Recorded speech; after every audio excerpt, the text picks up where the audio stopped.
Olá pessoal, meu nome é Renan Barabanov e esse é mais um Gestão em Jogo, a sua plataforma para discutir a gestão do esporte, unindo prática e ciência em diversos canais. E antes de começarmos, se você ainda não se juntou a nós nas redes sociais, corre lá no Instagram, no Facebook, no Twitter ou no LinkedIn pela hashtag Gestão em Jogo e deixe o seu comentário, a sua sugestão. Afinal, o espaço é seu para dizer o que você quer ver por aqui. Olá, sejam muito bem-vindos. Eu sou Eduardo Carlassara e o tema do nosso debate de hoje é o jornalismo esportivo. E para debater esse tema que é tão importante, a gente traz ela, Renata Mendonça, ela que é jornalista de formação, tem passagem pela ESPN Brasil e pela BBC e é uma das fundadoras do site Dibradoras. Rê, seja bem-vinda ao Gestão em Jogo. Tudo bem, pessoal? Um prazer estar aqui para falar de um tema tão importante que precisa cada vez mais ser debatido, que é gestão esportiva, né? A gente no Brasil está engatinhando ainda nesse tema. Então, é um prazer participar aqui. Obrigado, excelente, Rê. E para começar, eu acho que a gente tem que falar daquele projeto que é de fato um sucesso absurdo, né? Que é o Dibradoras, cujo mote é exatamente lugar de mulher é no esporte. E qual que é a ideia? Se você puder contar um pouquinho para a gente, para o pessoal que está acompanhando, qual que é a ideia por trás da plataforma, de onde ela veio e como foi o desafio de colocá-la em funcionamento? Então, a ideia vem de uma demanda reprimida, que a gente identificou como demanda reprimida, que é a nossa demanda, né? Nós, como mulheres que gostavam de futebol e que gostavam de esporte, a gente sentia muito falta, né, de um veículo que falasse com a gente, porque parece que a comunicação, né, a linguagem do jornalismo esportivo, ela era muito voltada para o homem heterossexual que está acompanhando ali. E aí, assim, a gente não teve uma ideia de, vamos criar uma plataforma assim, assim, assado. Foi, na verdade, tudo sendo construído de uma maneira natural, conforme a gente ia sentindo. E tudo começou com um grupo no Facebook. A gente fazia parte de alguns grupos de futebol no Facebook, e a gente sentia falta de mulheres ali, ou de mulheres que, inclusive, se manifestassem, porque as mulheres eram minoria, e elas tinham vergonha, a gente mesmo. Eu trabalhava com jornalismo esportivo e às vezes ficava assim, será que eu posso? Será que eu não posso? Sabe? É aquela coisa né, do estigma que a gente sempre conviveu de, a mulher não entende de futebol, não é o lugar dela. E aí a gente criou um grupo no Facebook para falar sobre futebol, onde só haviam mulheres, né? Tanto sobre futebol, sobre esporte em geral. E aí a gente foi entendendo, assim, que existia uma demanda. E, ao mesmo tempo, a gente acabou recebendo um convite. Eu tinha participado de um programa, de um podcast na Rádio Central 3 sobre futebol. E o pessoal lá falou, a gente queria trazer mulheres para cá. A gente queria fazer um podcast sobre a Copa do Mundo Feminina. Isso era 2015. E era abril de 2015. A Copa do Mundo Feminina começaria em maio, junho, fim de maio. E aí eles chamaram a gente, perguntaram se eu conhecia alguém, enfim. E aí eu lembrei dessas duas meninas que, na verdade, eu conhecia também pela internet, que eram as criadoras também do grupo Dibradoras. E aí eu falei, cara, vamos fazer. Elas gostavam de futebol feminino, né? Uma delas tinha um projeto de mulheres jogando bola. E aí a gente criou o podcast. E acho que foi isso que abriu os nossos olhos para tudo. Porque quando o podcast era só durante a Copa, tecnicamente, e aí foi dando super certo, e o pessoal da rádio queria que a gente continuasse.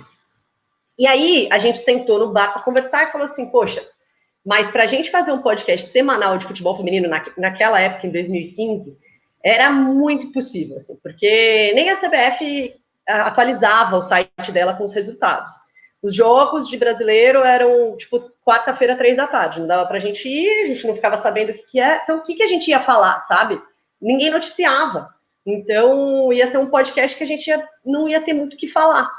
E aí a gente decidiu ampliar o tema, porque a gente falou, poxa, o problema que a mulher passa, o preconceito que ela passa no futebol, é o mesmo preconceito que ela passa para estar em qualquer área do esporte, né? Por isso que a gente fala que a gente fala sobre mulheres no esporte, não é sobre esporte feminino. É sobre toda mulher que quer atuar de alguma maneira no esporte.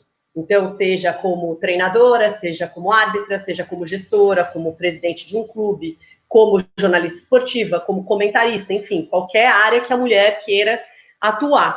E foi aí que o negócio que a gente começou a abrir a nossa cabeça e ver várias possibilidades. Então, criamos um site, criamos as outras redes sociais, que a gente já tinha até Twitter, mas enfim, criamos conta no Instagram, YouTube, e a gente foi desenvolvendo conteúdo. Até que, acho que mais ou menos em 2016, um pouco antes da Olimpíada, a gente entendeu, assim, poxa, acho que dá para trabalhar sendo um veículo que olha para tudo que os outros veículos esportivos não olham, né? Então, você entra em qualquer site de esporte, ou você lê qualquer jornal, enfim, na área de esporte, ou assiste um programa esportivo, você só vê homens e você só vê coisas sobre homens. Então, no nosso, você só vai ver mulheres e só vai ver coisas sobre mulheres. Às vezes, a gente fala sobre futebol masculino também, mas tem, assim, a perspectiva feminina, né? Tipo, é uma mulher falando. Então, é meio que trazer a mulher para o lugar do protagonismo no esporte. Muito bacana, Rê, muito bacana a ideia mesmo. Rê, especificamente sobre o jornalismo esportivo, como você vê atualmente essa questão da participação feminina no jornalismo esportivo? Quais os grandes entraves, por exemplo, para as mulheres que querem atuar nessa área, querem seguir essa carreira? E você percebe principalmente um avanço desde a criação do Vibradoras dentro desse segmento, dentro do jornalismo esportivo, na aceitação, no espaço que a mulher tem hoje em dia para atuar na área? Então, vamos começar pelo começo. Eu acho que, primeiro, a participação da mulher no jornalismo esportivo, ela existe há bastante tempo, há algumas décadas, só que, por muito tempo, ela ficou restrita à reportagem. Então, era a área de, você pode ser jornalista, repórter ali do campo, mas a área da opinião não é para você. Então, essa é uma primeira observação que a gente fez, e, de novo, tudo isso não era algo que a gente notava, tá? E isso que é o mais grave. Porque o machismo existe em todas as áreas.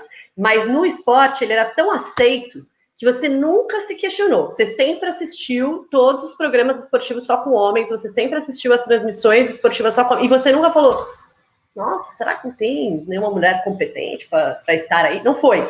Assim, e isso que é o mais grave, porque aí você não questiona e as coisas não mudam, né? E é tudo aceito como natural. E como é natural, nenhuma menina vai olhar para aquele programa esportivo e vai falar, poxa, queria fazer isso. Como todos os meus amigos olham para mim e falam, nossa, queria muito fazer isso, trabalhar, ser comentarista de um programa de TV falando de esporte. Eu não tinha esse sonho. Não tinha como ter, porque eu assistia aos programas e não tinha nenhuma mulher ali, entendeu? Como é que eu posso me enxergar ali se não tem ninguém igual a mim? Tem uma frase até em inglês que fala isso, you have to see it to be it. Sabe, se você não vê, você não vai querer ser aquilo, é meio que automático na sua cabeça. E aí, assim, nós, no processo do Vibradoras, nós fomos entrando nesse universo falando, gente, realmente, sabe, existe um sistema que não quer que a gente esteja aqui. E aí, assim, eu acho que mesmo a reportagem, né, ainda é um número muito restrito. Quando eu trabalhava, por exemplo, na ESPN, eu era a única mulher no site, em meio a 20 e poucos caras. Ainda é um número pequeno, mas era sempre restrito à reportagem. E eu acho que também tinha uma coisa assim, de você entrar nessa área para trabalhar e você simplesmente aprender que você tem que lidar com certas coisas, entendeu? Então, você tem que lidar com comentários sobre o seu corpo, muitas vezes dentro da redação, né? Brincadeirinha, entendeu? Então, assim, o assédio começava dentro da redação, em forma de brincadeira, porque é um ambiente tão masculino que os caras se sentem como se eles estivessem numa roda do bar, entendeu? E aí é tudo muito autorizado e é assim, o ambiente é assim, e sempre foi. E fora o dia a dia, enfim, você lidar com estádio e as pessoas às vezes te xingam de vagabunda para baixo, né? Ou às vezes querem encostar em você, vem querer te dar um beijo. E acho que um terceiro problema, especialmente para quem lida com televisão, enfim, né, com o audiovisual, o primeiro comentário sobre a mulher é sempre se ela é bonita ou não. Assim, não interessa o que ela está falando, não interessa o conteúdo que ela está trazendo. É assim, você é bonita, gostosa, enfim, é sempre nesse sentido. E você não vê nenhum comentário, ninguém fala assim, nossa, PVC, gato, hein? Ninguém fala esse tipo de coisa, entendeu? Porque não é ali, ele não está ali para ser bonito ou não, ele está ali para falar de futebol, para falar de esporte, assim como uma mulher que está ali também, que deveria ser isso, né, que as pessoas esperavam. E eu acho que, assim, eu sempre dou um exemplo, que quando uma mulher chega numa entrevista de emprego para jornalismo esportivo, chega uma mulher e um homem. Tecnicamente, os dois partiriam do zero, né? Se partir do zero, aí o cara vai te conhecer e vai, enfim, pontuando ou não de acordo com as expectativas dele para aquele emprego. O cara chega com zero, a mulher chega com -5. Porque o cara que vai estar entrevistando essa mulher, ele já parte do pressuposto que ela sabe menos porque ela é mulher. Que ela entende menos, que ela vai lidar de uma maneira pior, que ela não é capaz de estar ali e de trabalhar ali tão bem quanto aquele cara, apenas porque o cara é um homem. Assim, só isso. E eu acho que essa é a primeira dificuldade, porque você tem que se provar o tempo inteiro. Nunca vão achar que você é boa. Você sempre tem que mostrar, entendeu? E eu acho isso muito, muito, muito complicado, porque exige uma cobrança muito, né, sobrecarregada, e porque eu já vi muito. Aí, quando uma mulher consegue. Ah, poxa, a primeira mulher comentarista. Ah, mas tá ali só porque é mulher. Primeiro, que não é verdade, né? Mas segundo, que assim. Quantos caras eu conheço que conseguiram espaço no jornalismo esportivo porque são caras? Porque se fossem mulheres não conseguiriam nem a pau. Porque eles não são bons. Entendeu? Mas por eles serem homens, o ser mais ou menos dá para conseguir alguma coisa. Agora, quando você é mulher, você tem que ser 150%, senão você não consegue nada. E eu acho que isso é muito complicado, porque muitas vezes você duvidam tanto da sua capacidade que você acaba se duvidando. Será que eu sou mesmo capaz de fazer isso? E esse é a grande chave que os caras usam para te eliminar da parada. E aí muitas mulheres podem ter ficado pelo caminho, desistido, falar, poxa, não vou tentar. Eu acho que falta ainda muita oportunidade, sabe? E assim, sobre evolução, eu vejo sim uma evolução. Eu acho que tem um papel do Vibradoras, mas tem um papel que a gente estava no lugar certo na hora certa, né? O Vibradoras nasceu em 2015, no meio de 2015, e 2015 foi o ano que houve uma nova onda de feminismo, né, que tomou conta com o Me Too, campanhas como o Primeiro Assédio. Então começou-se a falar sobre o quão errado era a gente se acostumar, nós mulheres, nos acostumarmos a viver com o assédio do dia a dia, né? Então, com isso, a gente estava ali e a gente começou a chamar atenção para a área do esporte, que é uma área que sempre foi historicamente esquecida, entre aspas, né, pelo feminismo, porque a maioria das mulheres não gosta de esporte. Isso é verdade, isso é um fato. Só que a nossa luta é porque, assim, não é por causa de um cromossomo que elas não gostam de esporte, não é porque elas nasceram mulheres, é porque um sistema foi criado para que elas não gostassem. Porque eu, como menina, não ganhei uma bola quando eu era pequena e eu jogava com a bola do meu irmão. Ainda bem, eu tinha um irmão mais velho. Quantas meninas só tiveram boneca? Quantas meninas tiveram a chance de jogar alguma... Quantas vezes a gente ouviu depoimento na educação física? Os meninos jogam futebol, as meninas ficam na sala de aula, as meninas têm tempo livre. Assim, desde pequeno, te é passada essa mensagem de que o esporte não é o seu lugar. Então, é um fato, a maioria das mulheres não gosta e boa parte das mulheres rejeita o esporte porque é um ambiente extremamente machista, por ele ter ficado só com homens por tanto tempo. Então, é chato, você quer ignorar, você fala assim, eu não quero conviver com esse nível de machismo no meu dia a dia. Só que aí, no Vibradoras, a gente trouxe essa ideia, tipo, não, é justamente por isso que você tem que estar ali. Você tem que estar ali, porque senão você não vai furar essa bolha. Senão vai ser sempre assim. Vai ser o esporte um lugar de homem, um lugar que os homens podem ser machistas, e não podem. Né? Então, eu acho que aí, né, aproveitando essa onda feminista em 2015, veio o Vibradoras levantar a questão do esporte, e aí muita gente começou a falar, caraca, verdade, eu não vejo nada de mulher trabalhando com esporte, eu não vejo nenhum esporte feminino na TV, eu não sei nada sobre futebol feminino. E aí as mulheres começaram a se questionar, e eu acho que isso é uma das coisas mais legais do nosso trabalho, a quantidade de mulheres que chega pra gente e fala, cara, eu não tinha nenhum interesse em esporte, mas vocês me mostraram a importância de ter, né? A importância de eu estar aqui. Então, comecei a assistir futebol, sabe? Então, acho que é um pouco isso. E hoje eu vejo já algum espaço para a mulher no comentário, apesar de a gente tem uma comentarista, né, na TV aberta, que é a Ana Thaís Matos, que, por sinal, enfrenta muita coisa, muita resistência, seja internamente, né, porque a gente sabe que quando você tem uma mulher conquistando espaço, os homens se incomodam, né? Então, assim, você não enfrenta só o que tem de fora, você enfrenta gente de dentro que está achando que você está ali porque, enfim, aconteceu alguma coisa, sei lá, porque essa coisa de feminismo, deram a chance para ela, sabe? E, enfim, ela enfrenta muita coisa. Acho que a gente já começou a ter algumas mulheres na narração. Acho que quando você vê transmissões online, você tem mais mulheres aparecendo para comentar, enfim, para narrar. Então, acho que tem aberto um espaço, mas ainda estamos bem longe do ideal.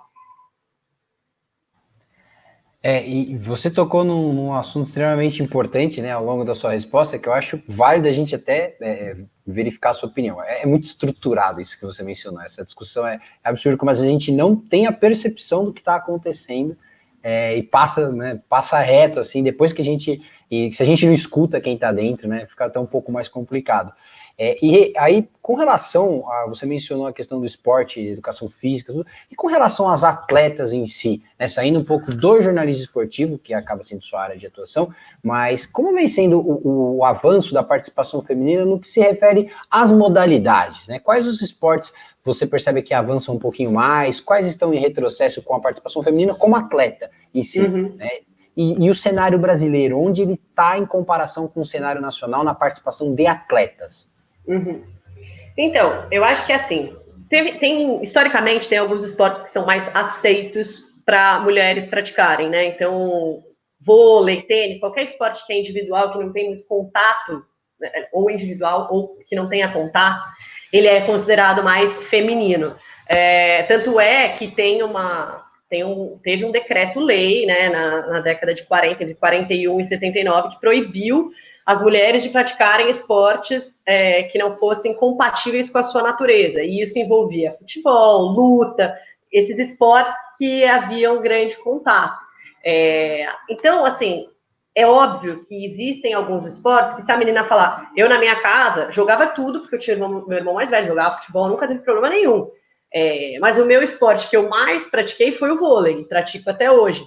E é muito mais aceito você ser uma menina que joga vôlei do que você ser uma menina que joga futebol, né? E isso, tradicionalmente, né, você vê o desenvolvimento do vôlei feminino, que tem a ver com, primeiro, visibilidade, né? Foi reflexo da medalha de 92 dos homens em Barcelona, começou a transmitir jogos, começou a despertar interesse de meninas e meninos, não teve barreira para essa menina que queria fazer vôlei, né, que queria jogar vôlei. Então, beleza, ela começou a alimentar a base, começou a ter mais times, campeonato na TV, investimento, você tem um esporte que gera, né, bastante interesse. Eu acho muito complicado falar em esporte que gera interesse, porque eu acho que, assim, você não pode se interessar por aquilo que você não conhece, né? E o que fez o vôlei ser conhecido foi a visibilidade que ele teve na televisão. Então, por isso que na nossa ideia, né, como Vibradoras, como plataforma de mídia, é justamente trazer a mídia, porque eu acho que quanto você não sabe o que acontece, você não tem como falar, não tem interesse. Não dá para você se interessar por algo que você não sabe que existe. Eu acho que atualmente o futebol ganhou muita força entre as mulheres, porque começou-se a quebrar essa barreira do menina não pode jogar futebol. Acho que ainda tem, essa ideia ainda é muito, muito, muito, muito enraizada. Mas a gente já começa a quebrar. Você vê já movimentos em escolas que as meninas não podiam ir para a quadra jogar futebol, as meninas ocupando a quadra. Você vê escolinhas começando a abrir turmas femininas. Porque olha como que era a estrutura para a menina que queria jogar futebol. Então, você queria jogar futebol. Se você, na sua casa, não encontrasse barreira, já era uma grande vitória. Mas, normalmente, você encontrava barreira dentro da sua casa. Aí você ia ter que arranjar uma galera que deixasse você jogar. Porque menino não pode jogar. Então você tem que convencer os meninos a deixarem você jogar. Aí beleza, você joga. Aí você fala, pô, essa menina é boa. Vamos botar ela numa escolinha. Não tem escolinha para menino. Só tem escolinha para menina. Ah, tudo bem. Beleza, pode jogar com os meninos, né? Tem algumas escolinhas que aceitavam. Só que mesmo assim é um problema. Porque a menina quer estar onde as amiguinhas dela estão. Será que na escolinha, só com meninos, ela vai conseguir se manter ali ou ela vai ser excluída? Entendeu? Então, quantas meninas não foram perdidas nesse caminho? Beleza, aí você passa da escolinha, você vai para um clube de base. O menino com 10 anos de idade já está num clube. A menina não tem clube de base. Sim, hoje você começa a ter, em São Paulo, você tem um clube que tem sub-11, por exemplo. O resto não tem. Então, você, como mulher, você ia chegar a poder jogar pelo clube quando você tinha 15 anos, você ia jogar direto no profissional. Você não tinha base, né? Então, é um desenvolvimento muito, muito aquém, assim, para a modalidade, né? Você ia aprender conceitos básicos do esporte no profissional, porque você não teve isso antes. Então, hoje, com a visibilidade que começa a se ter para o futebol feminino na televisão, e com essa reivindicação, porque o brasileiro é apaixonado por futebol, é natural que o futebol fosse o esporte de todo mundo. E aí eu acho que agora você começa a ver um desenvolvimento muito grande do futebol feminino nesse sentido de prática, entendeu? E foi muito interessante observar o efeito da Copa do Mundo do ano passado nisso. Porque quando eu voltei da Copa, eu olhei, assim, eu vi em vários... Meus pais são de Sorocaba, no interior. E aí eu ia no parque, olhava menina jogando com a camisa menininha, tipo de 4 anos de idade, uma camisa de seleção brasileira escrito Marta atrás, e batendo uma bola com o pai, entendeu? São cenas que não eram tão cotidianas. E por isso é tão importante a televisão. Por isso é tão importante você poder ver. Porque aí você fala, caramba, queria... Porque, gente, é natural a menina querer jogar futebol. O irmão dela vai jogar, os amiguinhos dela vão jogar. O esporte mais fácil de você incentivar é o futebol. Né? Então, eu vejo hoje o futebol feminino num desenvolvimento muito grande, apesar do preconceito. Acho que o vôlei já estava à frente, né? Porque ele não enfrenta essa barreira tão grande de preconceito, de assim, não pode. Eu acho que o judô tem crescido muito e também tem a ver com visibilidade, tem a ver com Rafaela Silva ganhando um ouro no Rio de Janeiro, que, poxa, mexeu com todo mundo. Tem Sara Menezes, quanto mais você tem mulheres ganhando na Olimpíada, e aí você tem visibilidade, porque a Olimpíada é quando você tem visibilidade para outras modalidades, mas você vai incentivar as crianças a praticarem essa modalidade. O problema é que as mulheres ganham menos medalhas porque elas têm menos investimento no esporte. Então não tem como você querer ter uma performance incrível se você não investe no esporte feminino. E aí, enfim, você cria um ciclo vicioso que vai realmente mostrando que, lugar de mulher não é esporte, porque a mulher não ganha nada, porque, enfim, não pode praticar, porque fica com o corpo assim ou assado. Mas hoje, assim, eu acho que talvez o esporte que mais esteja se desenvolvendo, né, numa crescente legal, até essa pandemia, era o futebol feminino, pela visibilidade que estava alcançando e o impacto que isso estava tendo. Não sei quais vão ser os impactos depois, né? Uma coisa importante que você mencionou, principalmente... primeiro, deixa eu fazer eu tenho uma filha e o meu sonho é que ela seja jogadora de futebol, né? De preferência que ela seja jogadora de futebol do time que eu torço. Ela já é sócia e eu estou fazendo o possível para que ela siga isso, né? Mas um ponto, você mencionou a questão da Copa do Mundo, né? E você cobriu a Copa do Mundo, acho que esse foi um evento extremamente relevante. Na verdade, nós pudemos perceber aqui a importância da Copa do Mundo, não apenas em crescimento, que eu acho que isso vem sendo uma constante, né? Mas como o torcedor brasileiro vem se engajando mais, o público feminino vem se engajando mais, o público masculino vem se engajando mais com relação à torcida, tudo. E aí, se você puder contar pra gente um pouquinho como é que foi essa experiência, o que você percebeu de diferente em relação a outros eventos femininos, né? E como foi essa participação do torcedor brasileiro em relação aos mundiais anteriores, né? Torcedor e torcedora, né? Os dois gêneros. Eu acho que essa Copa do Mundo foi a primeira Copa que o torcedor brasileiro teve uma real oportunidade de torcer, porque foi a primeira Copa transmitida na maior emissora do país. E antigamente, né, a Band transmitia, e sim, tem um papel importantíssimo do Luciano do Vale no apoio ao futebol feminino, mas é óbvio que a Globo faz diferença, né? O impacto que a Globo tem faz diferença. Só que mais do que transmitir, não é só transmitir. Porque transmitir, eu posso botar aqui um negócio no meu canal, se ninguém ficar sabendo que eu estou transmitindo, não adianta nada. Né? E isso acontecia muito nas últimas Copas, porque tanto a Band, pós-Luciano do Vale, quanto o Sport TV, transmitiam jogos. Só que ninguém ficava sabendo. Não se falava ao longo da programação sobre isso. Então, não tem como engajar as pessoas para assistir. Ou a pessoa está passando os canais e vê na hora e para assistir, ou pena, não vai assistir. Então, eu acho que, assim, o impacto da Globo abraçando a Copa do Mundo, né, que também ela sofreu, como se diz, pressão de patrocinador, rolou uma pressão de público e de patrocinadores, de, poxa, eu quero saber sobre futebol feminino, e aí, assim, você tem esses direitos, por que você não transmite? Porque quem tem os direitos da Copa masculina pode transmitir a Copa feminina. E aí a Globo abraçou a ideia, E a Globo colocou o futebol feminino em tudo quanto é programa. E meses. Então, assim, tava a Ana Maria Braga recebendo jogadora. Tava a Fátima Bernardes falando com jogadoras. Você coloca o futebol feminino em toda a programação. E aí não tem como as pessoas não saberem o que está acontecendo. E foi muito interessante observar que muita gente achava que era a primeira Copa do Mundo feminina da história. Porque era a primeira que elas estavam sabendo, entendeu? Então, assim, esse é o nível do impacto, da visibilidade. E aí, assim, depois da primeira... A gente estava lá, né? Então, assim, para mim, primeiramente, eu tinha expectativas muito altas com relação a essa Copa, mas todas elas foram superadas, assim, absurdamente. Eu não tinha noção do impacto que essa Copa teria para a gente, enfim, para o futebol feminino no Brasil, especialmente, mas no mundo como um todo.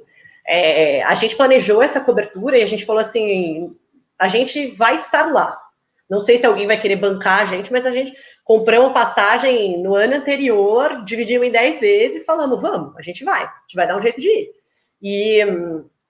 E aí as coisas foram aparecendo ao longo do tempo, assim, a gente não foi, tal marca chegou e falou, nossa, queremos vocês lá. Não, a gente já falava, a gente vai estar lá.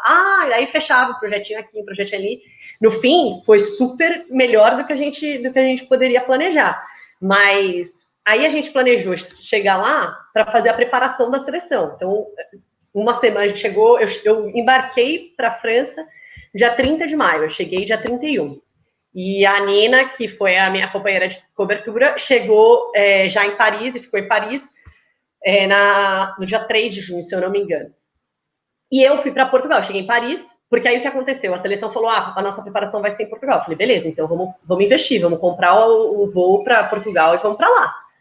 E foi a melhor coisa que a gente fez, porque assim, a gente estava no mesmo hotel da seleção, eu cheguei lá e não tinha ninguém, só tinha eu de imprensa. E, cara, para você imaginar isso numa Copa do Mundo masculina, assim, absurdo. Isso aí deve ter acontecido em 62, entendeu? No máximo até 70, porque depois, impossível isso. Então, eu estava no mesmo hotel que elas, eu ia dar um passeio no jardim, eu via a Marta tocando violão, entendeu? E tudo isso eu pude trazer na cobertura pelas redes sociais do Vibradoras. E aí as pessoas estavam super animadas para a Copa e já começavam, nossa, querem acompanhar a Copa, vai para o Vibradoras, que elas estão lá, elas estão... Né? E a gente tinha uma abertura legal para a seleção feminina, porque a gente já cobria há bastante tempo.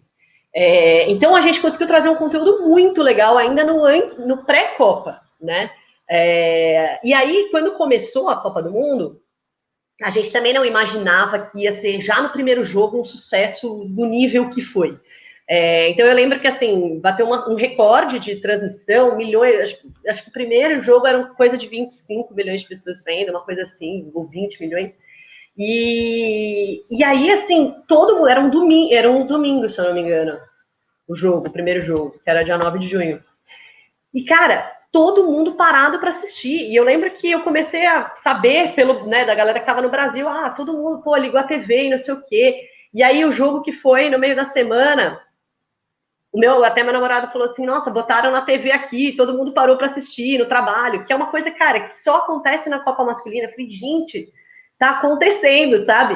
E aí você viu o impacto do Google, assim, a gente recebia release do Google falando assim, busca por seleção feminina de futebol aumentou 700 mil vezes, o nome da Cristiane, sabe? Você ia vendo, assim, o quanto que é o impacto de uma TV aberta do tamanho da Globo transmitir, sabe? O quanto que as pessoas tiveram a chance de conhecer outras jogadoras, conhecer a seleção feminina, e eu acho que essa foi a grande importância, sabe? Foi perceber, caramba, a gente tem uma seleção boa, a gente tem jogadoras incríveis, sabe? O futebol feminino é legal, e não à toa, assim, as pessoas, eu acho que a gente conviveu sempre, né, com aquele estigma de, porque ninguém quer ver futebol feminino não dá audiência, é chato.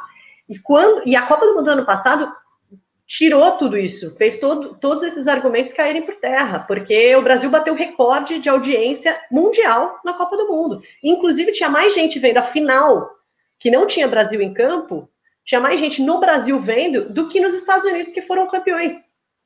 Então, assim, o nosso resultado particular ainda do Vibradoras, assim, a gente bateu recorde de audiência, no UOL a gente ficou no top 3 de blogs, e no meio da Copa América, que que tinham, né, um apelo pelo futebol masculino. Então, assim, superou todas as expectativas e eu acho que mostrou o potencial, né? Mostrou que quando você realmente acredita naquele produto e você vende aquele produto, que foi o que a Globo fez, falou assim, pô, vou botar esse produto no ar. Então, ela foi lá, botou em tudo quanto é coisa da programação e o negócio deu certo. Então, eu acho que numa próxima Copa, as apostas tendem a ser diferentes, sabe? As marcas vão olhar, pô, isso aqui é um evento que eu tenho que botar no meu calendário, sabe? Então, eu acho que, enfim, eu espero que seja realmente um turning point real para a modalidade. Rê, acho que fica evidente aí pela sua fala esse processo de evolução tão rápido, especialmente depois da Copa do Mundo, né? Você acredita que por meio da pandemia, por tudo que está acontecendo nesse momento, você acha que pode ocorrer algum tipo de processo de involução de toda dessa evolução que estava havendo? Quer dizer, pode ser que a gente tenha cortes de incentivo, né? Você acha que o esporte feminino ele pode ser o mais afetado dentro desse contexto? Qual que é a tua opinião sobre o impacto do coronavírus, da pandemia, sobre esse segmento também? Eu acho que, assim, e aí, até compartilhando uma certa frustração minha, eu acho que todo mundo, né? Todo mundo, se a gente voltar no tempo e pensar como é que a gente estava no ano novo, sabe? Você fala assim, cara, feliz 2020, uhul, você faz tudo promessa, você tem 1 zilhão de expectativas para o ano. E, cara, nada vai se cumprir, absolutamente nada vai se cumprir. Acho que duvido muito de alguém falar, poxa, não, realizei tudo esse ano, né? Só o próprio coronavírus, que deve ter comemorado o ano novo, está realizando tudo. Porque é um negócio inédito, né? Acho que a gente nunca viveu um negócio desse. É muito, muito complexa a situação. Eu acho que, falando de futebol, por exemplo, os clubes do Brasil, eles já não têm uma boa gestão. Aliás, o futebol não, acho que o futebol é o ápice, porque o futebol, ele reúne muita grana. Ao contrário dos outros esportes, que não tem grana, né, não tem grana entrando sempre, o futebol tem grana entrando pra caramba, sabe? Tem grana de TV, tem grana de patrocínio, porque tem visibilidade o tempo inteiro, tem muito torcedor. Então, assim, é um negócio que, tecnicamente, é difícil não ser lucrativo, sabe?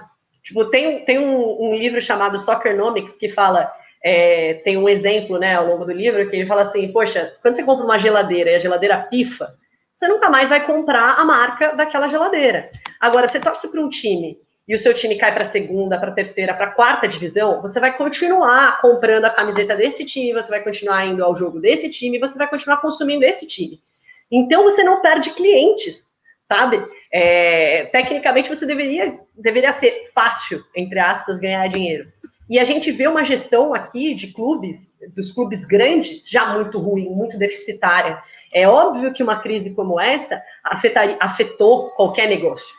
Mas afetar nesse nível um time que tem milhões de lucro, às vezes bilhões, lucro não, de entrada de dinheiro, será que deveria ser assim, sabe? Então, eu acho até que é uma reflexão para os clubes fazerem mesmo sobre, será que a minha gestão é tão sustentável assim? Porque não era para estar nesse nível de crise. Eu acho que os clubes já vinham numa crise. E aí veio a pandemia e realmente dificultou para todo mundo, até para o Flamengo, que era quem tinha a maior renda, né? Mas, paralelo a isso, aí é óbvio que nesses momentos, quem sofre mais é quem está na base, né? Então, eu acho que tanto os outros esportes, a gente já vê o vôlei, por exemplo, falando em como vai sobreviver, porque tem muito clube fechando, muito clube sem saber o que fazer, e o futebol feminino, ele agora tem, né, a entrada dos clubes grandes, então isso é bom, porque você tem um guarda-chuva maior, né? O clube grande, ele já tem dinheiro de camisa, né, do lucro do masculino. Então, assim, você tem um pouco mais de estabilidade, em teoria, e isso dificulta para os clubes menores. Mas é um cenário de muita instabilidade, porque não dá para saber, assim, eu já vi, entre os clubes grandes, o impacto para as mulheres foi menor do que comparado com clubes menores, mas, assim, elas tiveram um corte de salário e, obviamente, elas não ganham a mesma coisa que, né, nem parecido com o menor salário do masculino. Então, assim, já é um problema. Eu tenho medo de você ver um Corinthians, por exemplo, que, poxa, é o time que mais investe no futebol feminino e que está numa crise absurda, será que vai afetar o melhor projeto que a gente tem hoje no futebol feminino no Brasil? Eu acho complexo, entendeu? Então, assim, e aí você tem os times menores, você tem um time tipo uma Ferroviária, que é um time menor, mas que, poxa, foi campeão brasileiro no passado, foi vice da Libertadores. Esse time vai conseguir se manter? Como vai conseguir se manter? Você vê, enfim, é uma coisa... E fora que uma crise como essa, para os clubes que não estão afim de fazer futebol feminino, é a perfeita desculpa, né? Como se cortar o futebol feminino daquele clube fosse fazer alguma diferença no orçamento deles, porque o futebol feminino é isso aqui, né? Eu conversei com o dirigente do Vitória na semana passada, cara, porque o futebol feminino tem que ser investimento público, porque não dá dinheiro, porque não sei o que. Querido, você se endividou absurdamente com o time masculino. Você vem me falar que o problema está no feminino, que você mal paga R$300 para as jogadoras? Desculpa, mas cortar isso aqui não vai adiantar nada na sua folha, é só você fazer um cálculo. Isso aqui é isso aqui, ó, sabe? É tipo você ter uma dívida do valor de uma casa e querer vender o sofá. Falar assim, pronto, agora resolvi meu problema. Não, não resolveu.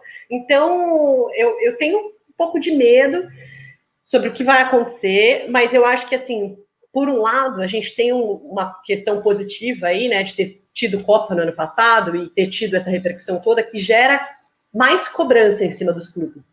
Porque tem mais torcedor que está falando assim, poxa, não dá para você deixar o futebol feminino de lado. Então, hoje, o Corinthians chegou num nível que se ele falar assim, galera, vou cortar aqui, vou ficar só com a base do futebol feminino, ou vou, sabe, não vou pagar salário para ninguém, enfim, vai ter muito torcedor cobrando. Vai ter muito. Né? Então, acho que esse é o lado positivo. Acho que vai ter uma pressão maior para se ter uma continuidade do investimento. Mas é muito incerto, assim, né? O que pode acontecer. É muito difícil fazer qualquer previsão, porque, assim, até patrocinador, né? Todo mundo está cortando, então...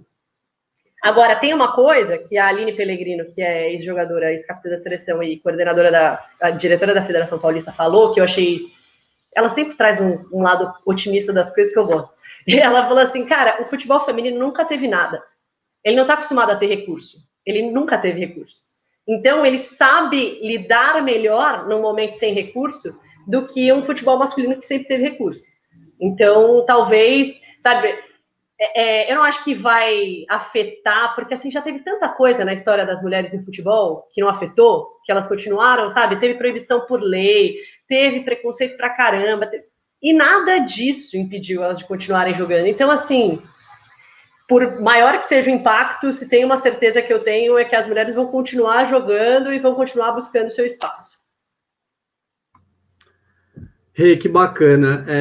Eu queria, com muito pesar, porque tá fantástico o bate-papo, acho que a gente podia passar o dia inteiro te ouvindo. Eu queria agradecer pela aula, pela reflexão toda que você nos colocou aqui, foi sensacional. Infelizmente, a gente tem que terminar esse bate-papo, mas desde já eu coloco aqui os nossos microfones, os nossos canais à disposição de vocês, da Nina, do Dibradoras, enfim. Acho que esse bate-papo foi realmente muito interessante, muito bacana, então sinta-se à vontade para voltar quantas vezes você quiser, tá? Foi um enorme prazer mesmo, a gente agradece imensamente. Obrigada, foi um prazer, é muito legal ter esse espaço para falar, para o pessoal que está interessado em gestão do esporte, entender mais a lógica do esporte, que infelizmente no nosso país sofre tanto, né, com falta de investimento, com falta de capacidade de gestão, né? E acho que são debates importantes. Obrigada por terem aberto as portas aí para a gente falar sobre as mulheres no esporte. Imagina, isso teriam que falar, como o Du deixou claro. Muito obrigado, Rê, de verdade. Acho que foi um papo extremamente interessante, extremamente importante, né, para conscientização.